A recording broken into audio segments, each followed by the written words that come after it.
How to know if someone is on another call in Instagram. What is up, everyone? In today's video, I'll show you guys how you can know if someone is on another call. For that, you first need to head over to Instagram. And once you open it up, make sure that you are logged into it.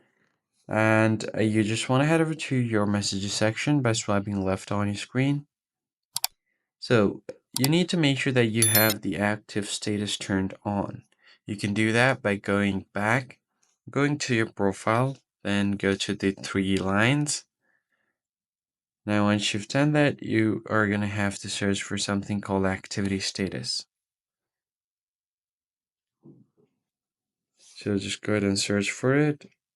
And if you don't find this option, show activity status, just scroll down a bit, you'll find it here, and make sure this is turned on. Now just go back to your chats. So if there are green dots right besides their profile, then that means they have recently been active on Instagram. So you can just go to the chat and then give them a call.